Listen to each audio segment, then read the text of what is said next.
Hello, friends.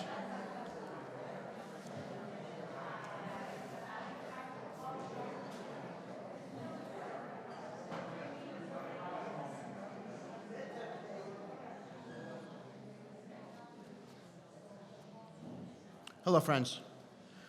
The service for Richard Hirsch will be officiated by Rabbi Brent Gutman and Judy Henn. At this time, if you have a cell phone, please put on silent mode. Again, at this time, the family will be doing the ritual called Kriya, the tearing of the garments. Thank you.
Sim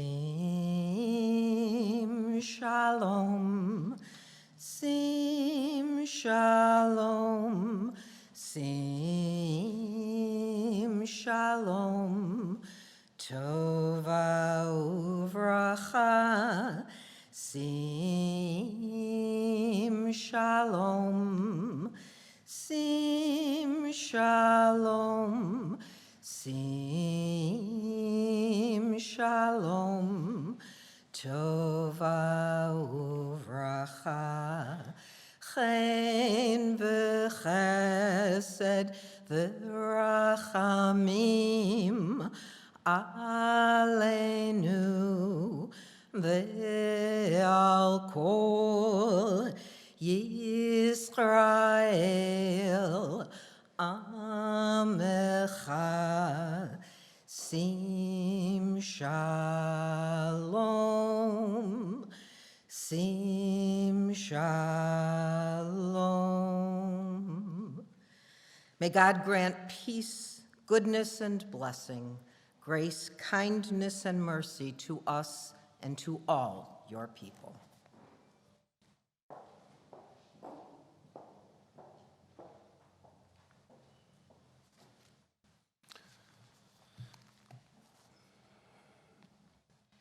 Death has taken our friend, our husband, our father, grandfather, our source of strength has taken our beloved, Dick Hirsch, and our friends grieve in their darkened world.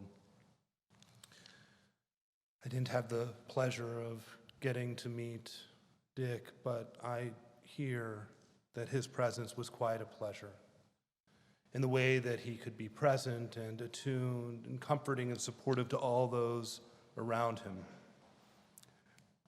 Known among our people as Menachem, the son of Emmanuel, the Comforter, the one who is the Son of God.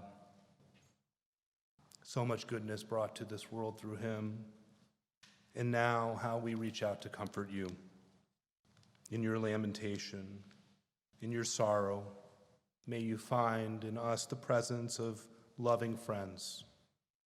We ask for God to hear you, to be with you, for Dick's love that united us in life and which death will never sever, for his companionship that was shared along life's path and which continues through the tenderness of memory, for the gifts of his heart and mind, his creativity, his spontaneity, his quietude, his smile, his presence. For all these and for so much more, we give our thanks to God. In times of grief, we look to the voice of our sacred scriptures that bring us the ever-new message of God's nearness.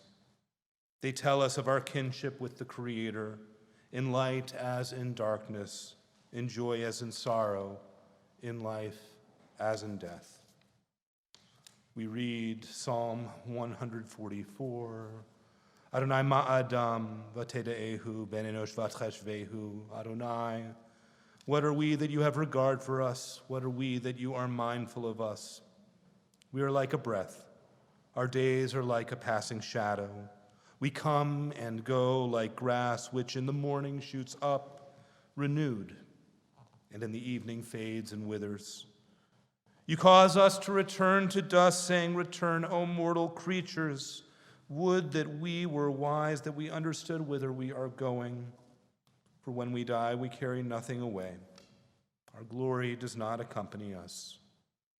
But mark the wholehearted and behold the upright. They shall have peace. Podei Adonai nefesh avadav velo yeshme'u kol hachosim bo.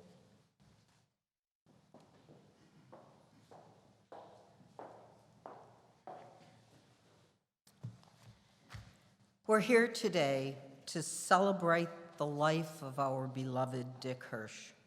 For almost 90 years, we were privileged to have with us a multi-talented man who definitely made his mark in the world. We're going to hear more about that in a few minutes. He was not only a remarkable man, but a mensch, a good person who adored his family above all else. I'd like to share with you a reading which seems to encompass Dick's approach to life. It was written by Merritt Malloy. When I die, give what's left of me away to children and old men that wait to die. And if you need to cry, cry for your brother walking the street beside you. And when you need me, put your arms around anyone and give them what you need to give to me. I want to leave you something better than words or sounds. Look for me in the people I've known or loved, and if you cannot give me away, at least let me live on in your eyes and not your mind. You can love me most by letting hands touch hands, by letting bodies touch bodies, and by letting go of children that need to be free. Love doesn't die, people do. So when all that's left of me is love, give me away.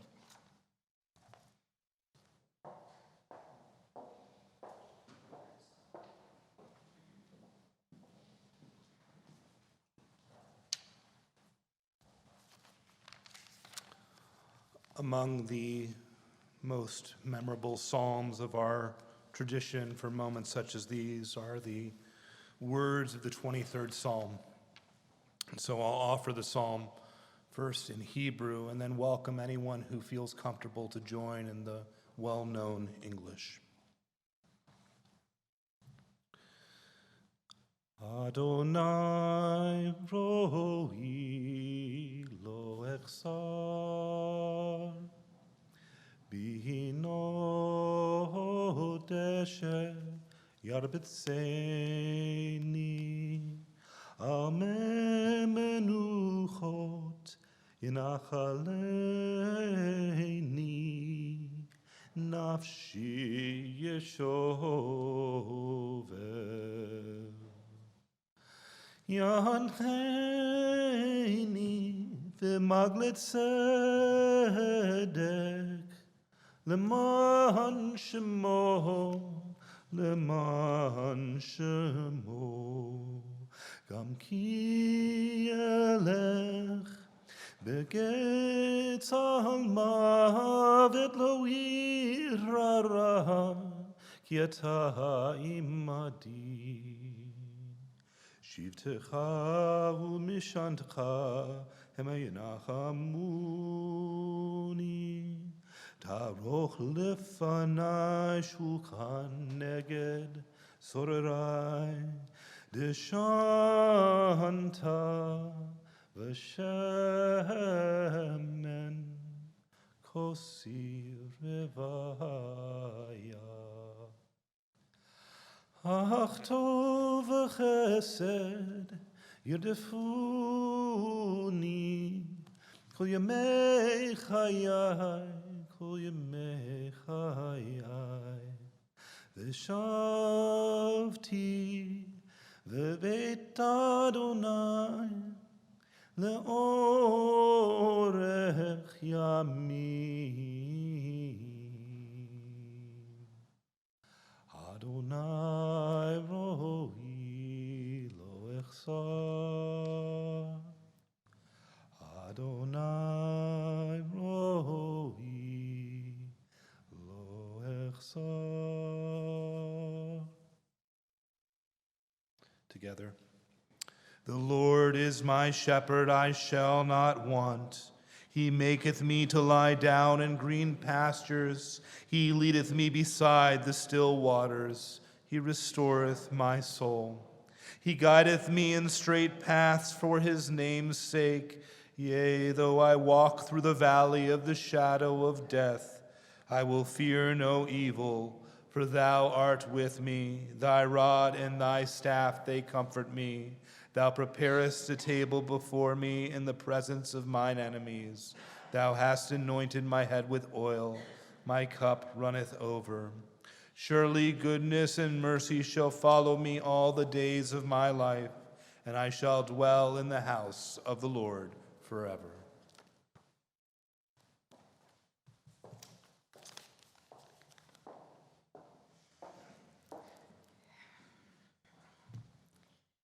This is such a difficult time.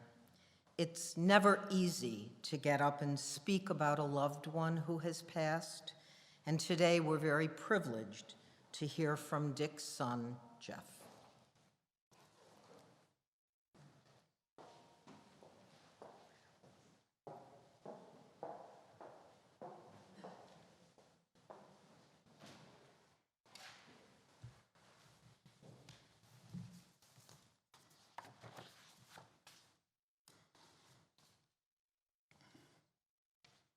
First, I want to thank you all for coming on behalf of the family today, to be here in person or to be participating by live stream. It means a great deal to us.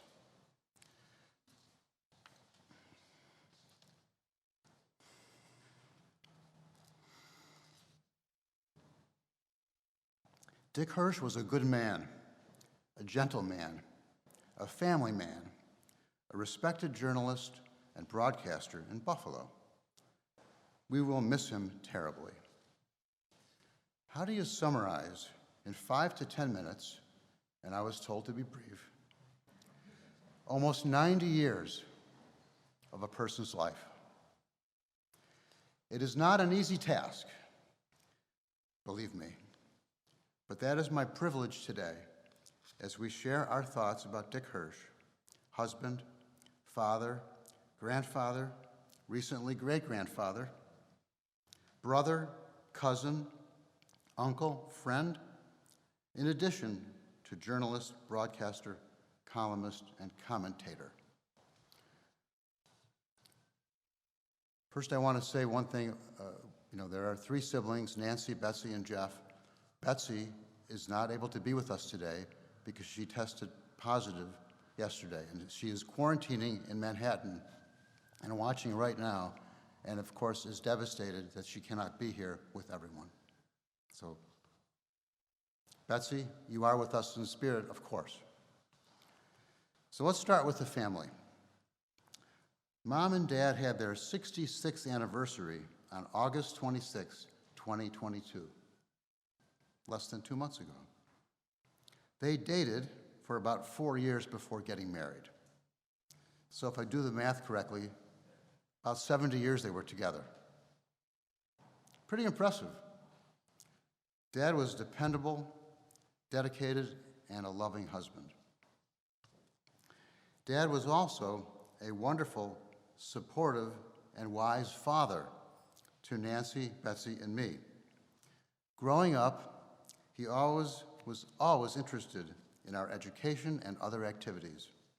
Whether playing catch in the backyard, shooting baskets in the driveway. By the way, Betsy was a better shot than I was. Or going for bike rides around the neighborhood. We kids enjoyed being together with our parents and had fun. We enjoyed trips to Puerto Rico, to Michigan, Cape Cod, and the Adirondacks. Of course, we always got to ride in the way back of the station wagon. I knew that would get a reaction. Anybody between the ages of 55 and 65 in here knows about the way back of station wagons and how amazing it was that our parents let us ride in the back, without any protection of seatbelts. Anyway, times have changed. Of course, there was that one time in 1972 when Mom was out of town and the Godfather movie came out, and Dad took me, 15 years old, and Betsy, 12 years old, to see it. And Dad got in big trouble with Mom because Betsy had nightmares about the severed horse's head for weeks.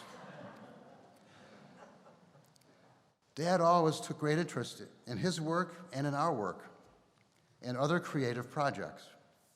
Dad encouraged Nancy with her impressive craft projects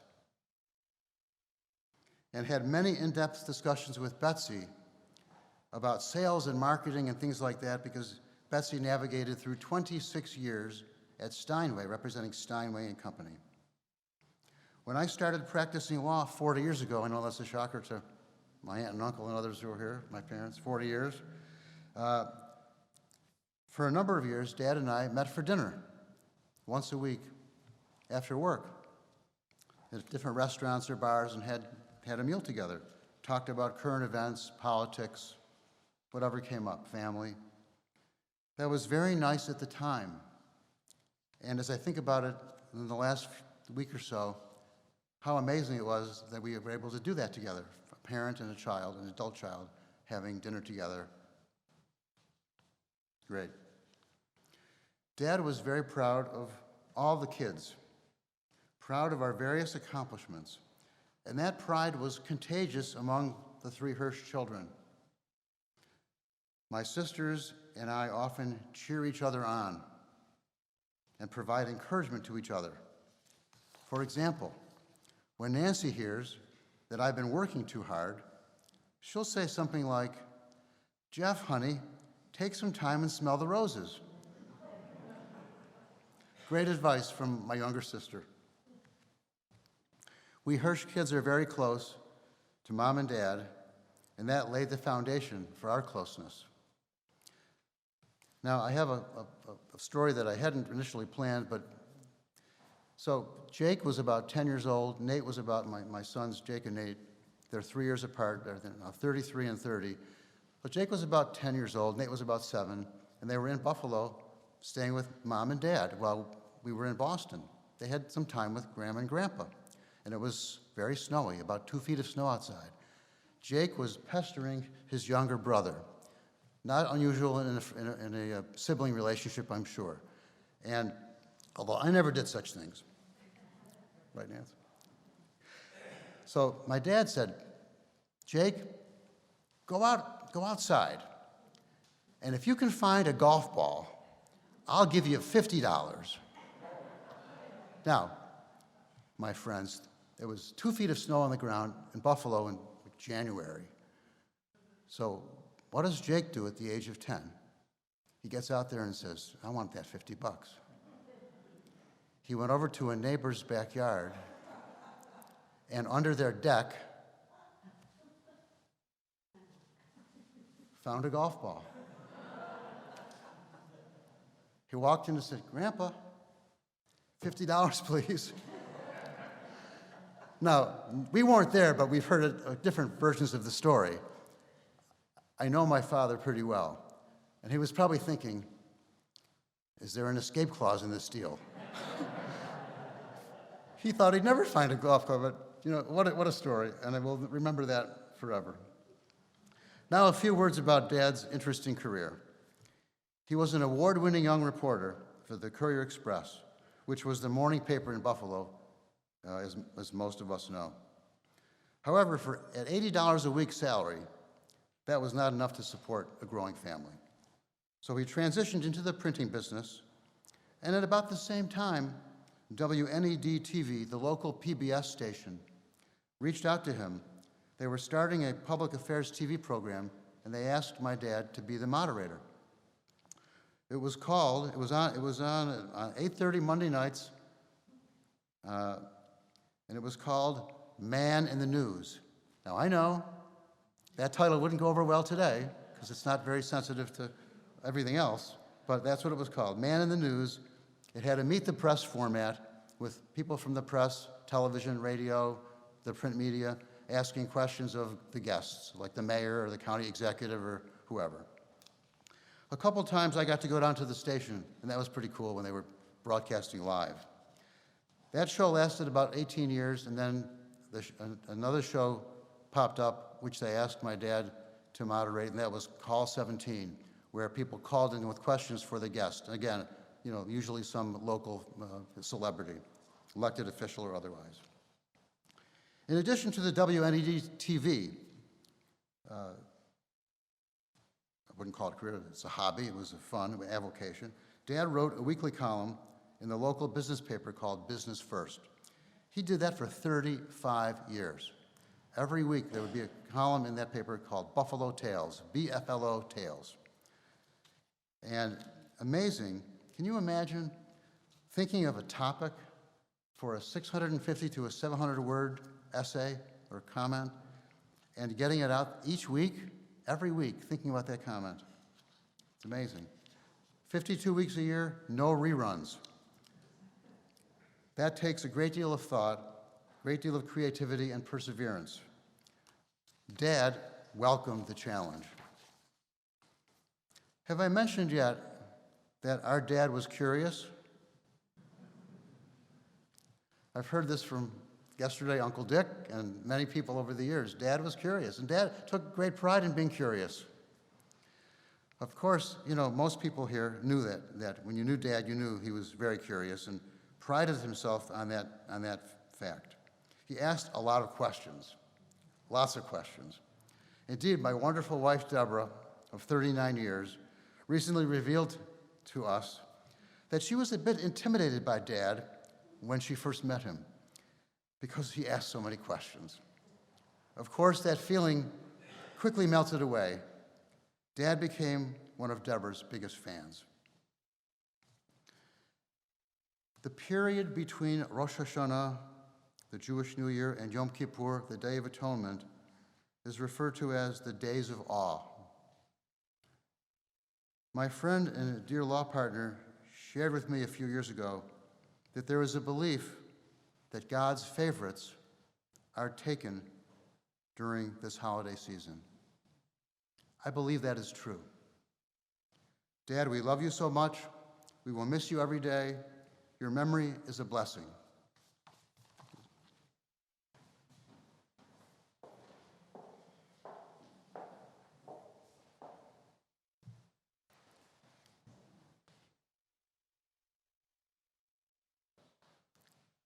Thank you so much, Jeff. Not only was that a wonderful, heartfelt eulogy, but it's the first time that I have ever seen anyone give a eulogy and bring a prop.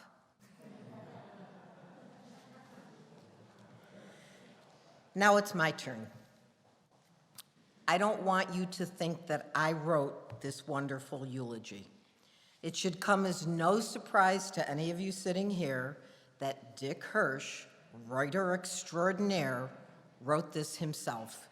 and it's my privilege to share it with you now.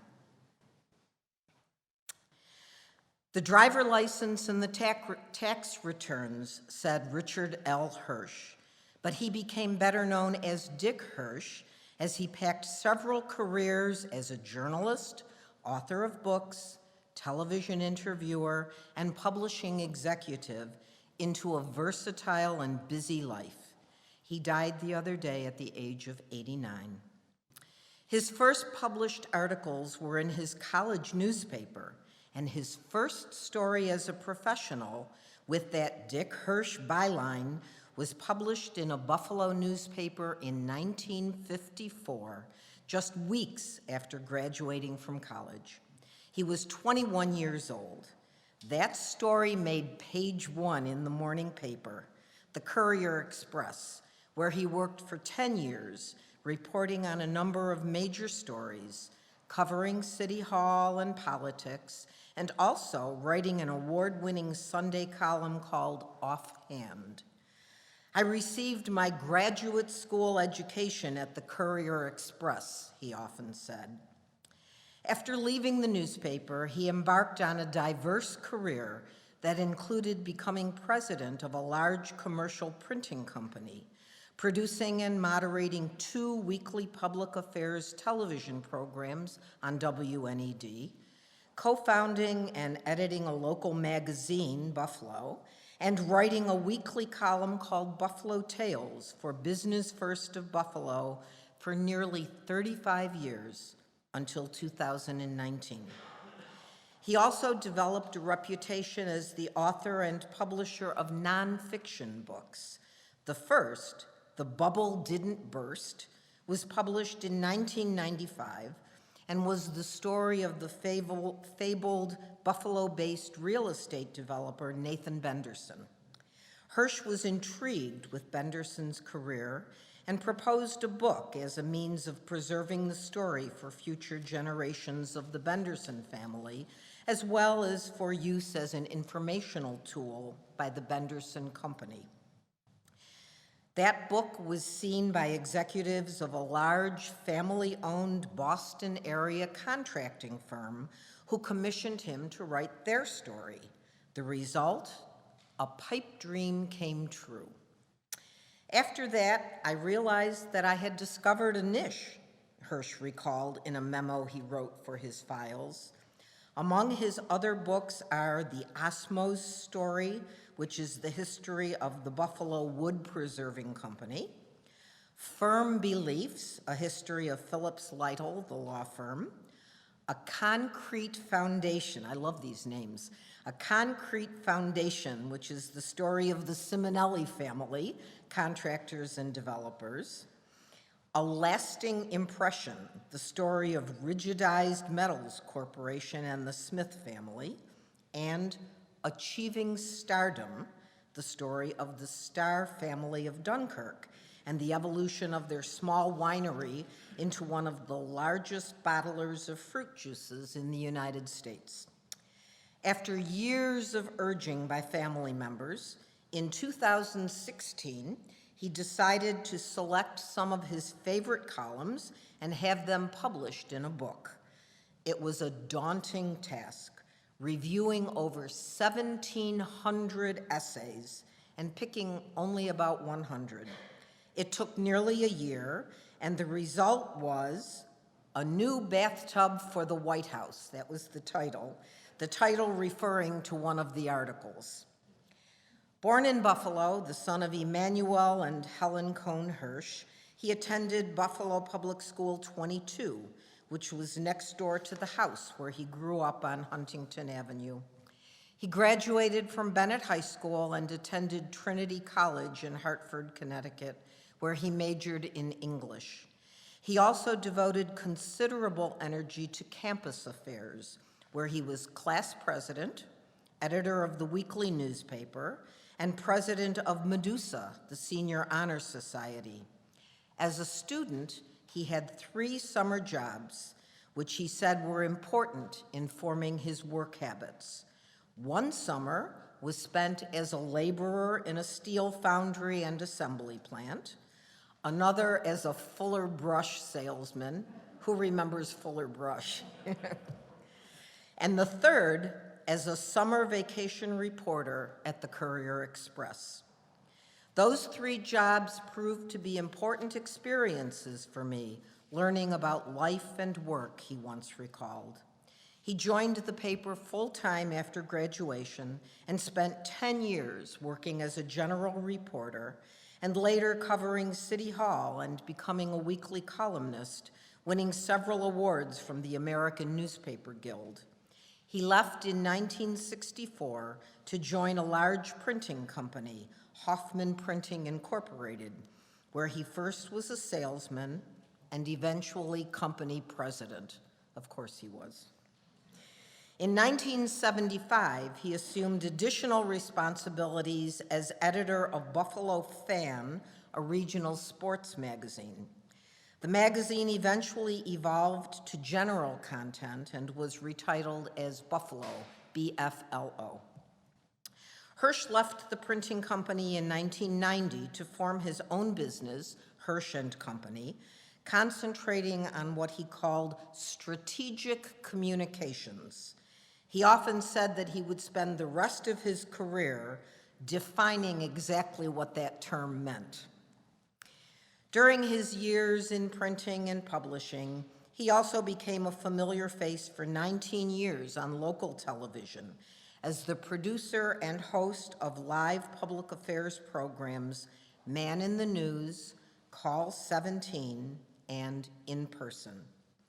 He is survived by his wife, the former Lynn Liederman, and 3 children, Jeffrey, an attorney in Boston, Betsy, a jazz pianist and composer who works for Steinway and Sons in New York, Nancy Hirsch Ackerman, a craftsperson who lives in Kenmore, as well as a sister, Barbara Kaplan of Philadelphia, and grandsons Jacob and Nathan, Jacob, who's married to Rachel, and Nathan Hirsch, and great-granddaughter Layla Rose Hirsch.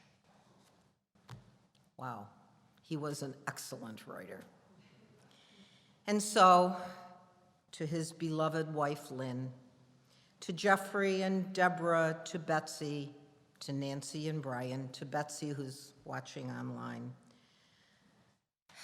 to Jacob, to Rachel and Nathan, to Layla and Barbara and Leslie, I offer my sincere condolences. May his memory always be for a blessing. Let's take a few moments for some silent meditation as we reflect on Dick Hirsch and the impact he had on our lives.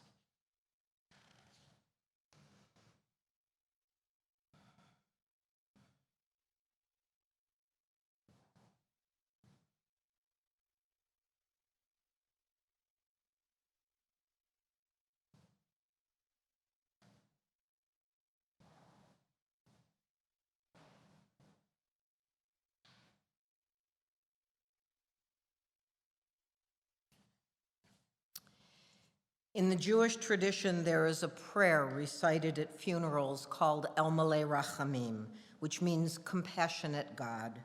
It asks God to accept the soul of the departed and to grant him eternal peace.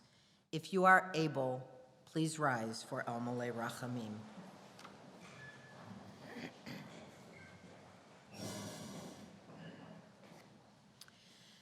El Malei Rachamim, Shochein Bamromim, Hamtzeh Menucha Nechona, Tachat Kanfei Hashchina, Im Kadoshim Uthorim, Kazohar Harakia, Mazhirim, Et Nishmat Mordechai ben Emmanuel, Shahalach la'olamo, Ba'al harachamim, Yastirehu b'seter, Kanafav la'olamim, Bitzror hachaim, et nishmato Adonai hu nachalato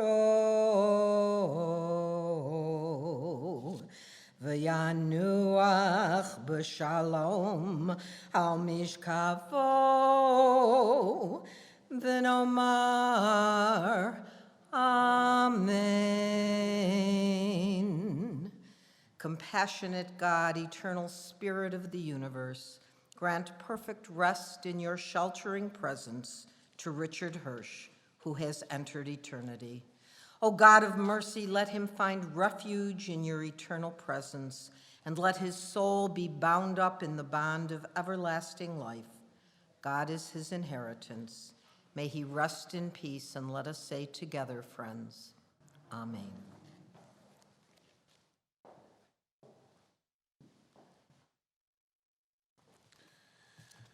As we commit Richard Dick Hirsch's memory, Menachem ben Emmanuel, to life eternal with God, we turn our attention to what life calls us to next, which is being able to persevere, being able to carry on, being able to choose life in spite of the challenges that are thrown our way. I made the comment at the start, and Jeff, you shared with me before we even began, that being present with your words, with your father's words, would share such depth and beauty about who your father was. And it's my prayer for you and your sisters and your children, grandchildren, for you as well, Lynn, to Dick's sister and all of his friends, that his memory grow as a source of strength and goodness and wholeness and compassion in your life. And we recite a prayer that we call the Mourner's Kaddish, but it does not, in fact, in it contain any mention of death or any mention of mourning or any mention of grief. It's rather an affirmation for living, a commitment to being present, as Dick was present in so many ways in our life, as we just heard his remarkable way of being present and appreciating what was of interest and worth and value to share from others' lives, that he himself exuded that in the way one writes truthfully 750 words a week, is by being able to live in the moment and to care and give your attention to those people that matter most, which are those that are standing right in front of you. And so we turn our attention to you as we prepare to recite these words in the Mourner's Kaddish as an affirmation of all that Dick stood for in his life, as an affirmation of all the goodness we shared with him, and a hope that in our recitation of it over the coming period, the weeks, the months, the year, and then through and through each yahrzeit, will help to bring life to his memory and blessing to all of us who are lucky to have shared our time here on earth in part with him. So we recite these words. Yitkadal v'yitkadash shemei rabbah, be'alma divrach hirute v'yamlich malchute, be'chayechon uvyomechon uchaye dechol beit Yisrael, ba'gala v'zman kari v'imru, amen. Yehe Shmei Rabba Mivorach Leolam Ulome Amaya Yitbarach V'yishtabach V'yitpa'ar V'yitromam V'yitnaseh V'yithadar V'yitale V'yithalal Shmei Dekudisha Barichu Leila Min Kol Birchata V'shirata Tushbechata V'nechemata Da'amiran Be'alma V'imru Amen.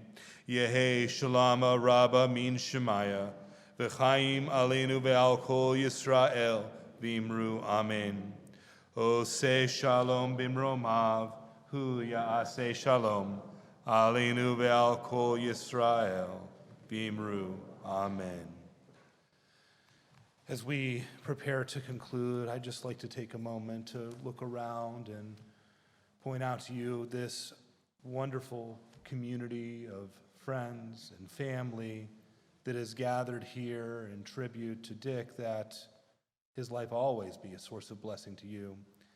and that you should know represented here physically, represented by those watching online, represented by all those around the world who knew and loved Dick, that we are here for you, to support you, to lend our hand, that should you find your way slipping, please don't be bashful. No, we are here to help you along your journey to consolation and comfort. And so, in this moment, we offer you the traditional words of comfort and consolation, that God, Hamakom, that place, be there to bring you comfort among all the remaining mourners of Zion and Jerusalem. Hamakom yenechem etchem betoch sha'arei avalei Tzion Yerushalayim.